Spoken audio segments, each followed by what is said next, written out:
Hello friend, आज मैं बात करने वाला हूँ परसेंटेज के बारे में। ठीक है, तो परसेंटेज एक ऐसा टॉपिक्स है जो हर एग्ज़ाम में पूछा जाता है। कम्पिटिटिव एग्जामिनेशंस हो या आप सिंपली भी कोई 10th 12th या अदरवाइज़ कोई सा एग्जामिनेशन के प्रिपेयर कर रहे हो, तो सारे में क्या पूछा जाता है, परसेंटेज का क्वेश्चन जो है पूछा जाता है।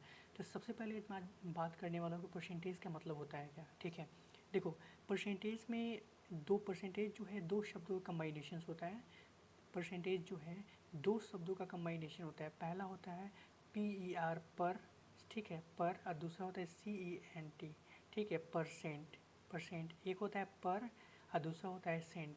मतलब इसमें दो शब्दों का कंबाइनेशन है, देन दोनों मिलकर क्या होता है, परसेंट। और पर के मतलब PER, पर के मतलब क्या होता है, कहोगे सर पर का मतलब क्या होता है, कितने में से। पर का मतलब कितने में से। और सेंट का मतलब क्या होता है, सेंट का मतलब होता है 100।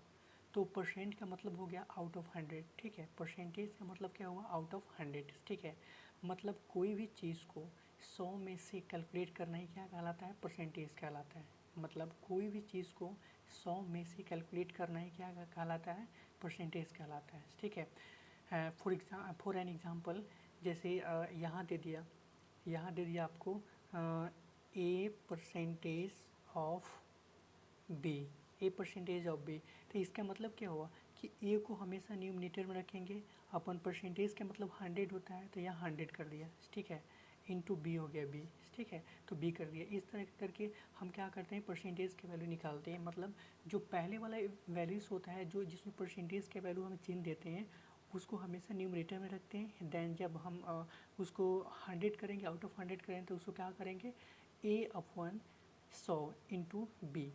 ठीक है, मतलब आउट ऑफ 100 के वैल्यूज़ हो गया। ठीक है, अब इस बेस पे हम एक एग्जांपल लेते हैं। तो एग्जांपल में क्या आ गया आपका, एग्जांपल में आ गया आपका, सबसे पहले एग्जांपल लेते हैं। देखो, तो इसमें क्या हो गया, सेम एज इस पे एग्जांपल लेते हैं। ठीक है, अब यहाँ हो गया आपको, जैसे for example, for an example, percentage 4% of 400। ठीक है, 4% ऑफ 400 का मतलब क्या हुआ, देखो यहाँ कितना है, 4%। मैंने अभी बताया कि 4% का वैल्यू कितना होता है, आउट ऑफ 100। तो इसमें 4 है, इसमें परसेंटेज है, दोनों का वैल्यू क्या होगा, यहाँ लिखेंगे 4/100 इंटू 400। अब इसको कैंसिल करो तो 4 टाइम हो गया, 4 चौका कितना हो गया इसका, 16%। इसका वैल्यू क्या होगा आपका, 16% आ गया। इसके वैल्यू क्या आ गया, 16% आ गया। ठीक है, सेम एज टी हमें क्या करना है, 16% के वैल्यू तो ऑलरेडी इंक्लूड हो गया। ठीक है, अब इसमें क्या करना है कि सबसे पहले हमें ये समझ लेना चाहिए कि परसेंटेज से फ्रैक्शंस वैल्यू क्या होता है। ठीक है, ये फ्रैक्शन जो कन्वर्जन होता है वो क्या होता है, क्योंकि परसेंटेज में सबसे मेन इंपॉर्टेंट वही होता है कि आपको फ्रैक्शन वैल्यू या कन्वर्जन कितने अच्छे तरह से आता है। ठीक है, तो सबसे पहले हमें क्या कर लेना चाहिए, जो इसका फ्रैक्शंस वैल्यू है वो हमें आइडेंटिफाई कर लेनी चाहिए एक एक करके।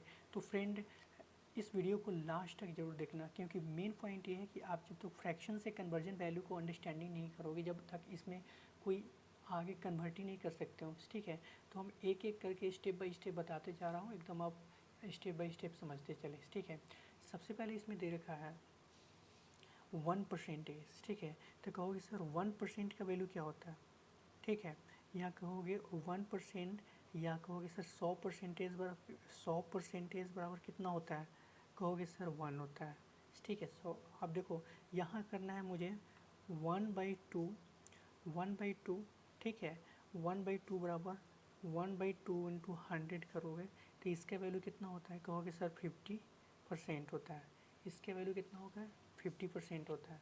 ठीक है, अच्छा, उसके बाद कहोगे 1/3 बराबर क्या होता है, 1/3 इंटू 100 करोगे, इसका वैल्यू कितना होगा, 33 होल 1/3%। ठीक है, 1/4 का मतलब क्या होता है, कहोगे sir 1/4 into 100 is equal to क्या हुआ, 25% होता है। ठीक है, 25% होता है। उसके बाद क्या करोगे, 1/5 is equal to 1/5 into 100 is equal to 20% के वैल्यूज़ हो गए। ठीक है, and 1/6 is equal to 1/6 into 100 is equal to कितना हो गया आपको, 16 होल 2/3% हो गया। ठीक है, उसके बाद क्या करना है, 1/7 is equal to 1/7 into 100 is equal to, इसका वैल्यू कितना होता है, 14 होल 2/7 परसेंटेज के वैल्यूज़ होता है, ठीक है।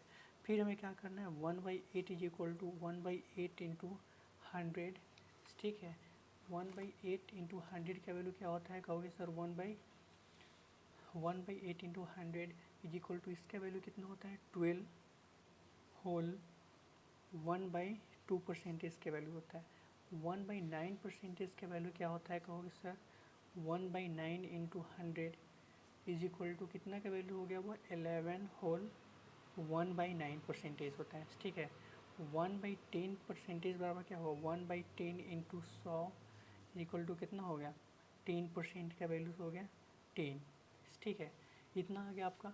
फिर हमें इतना तो लिख दिया मैंने, 10 परसेंटेज के वैल्यू सारे लिख दिया, ठीक है। और हमें नेक्स्ट प्रोसेस जो है वहाँ आना है, ठीक है। अब नेक्स्ट प्रोसेस हमें है यहाँ से चलना है, ठीक है। 10 हो गया। अब मुझे क्या चलना है, मुझे अब चलना है मुझे 10 हो गया 1/10। फिर हमें क्या करें, 1/11 पे चलना है मुझे। 1/11 बराबर 1/11 इंटू 100 इज इक्वल टू क्या होगा 9 होल 1/11 परसेंटेज, ठीक है। फिर हमें क्या करना है 1/12 is equal to 1/12 into 100 is equal to कितना होता है 8 होल 1/3 परसेंटेज होता है, ठीक है। 1/13 is equal to 1/13 into 100 is equals to, ठीक है। 1/13 इंटू 100 इज इक्वल टू क्या होगा 7 whole 9/13, 7 whole 9/30%। 1/14 is equal to 1/14 into 100 is equal to कितना हो गया 7 होल, ठीक है, 1/7 परसेंटेज होता है। 1/15 is equal to 1/15 into 100 is equals to कितना होता है 6 होल 2/3 परसेंटेज के वैल्यूज़ होता है। उसके बाद क्या हो 1/16 is equal to 1/16 into 100 is equals to 1/16 into 100 is equal to 6 whole 1/4 percentage होता है, ठीक है। उसके बाद क्या लिखेंगे 1/17 is equal to 1/17 into 100 is equals to कितना हो गया 17 into 100 is equal to 5 whole 15/17 percentage हो गया, ठीक है।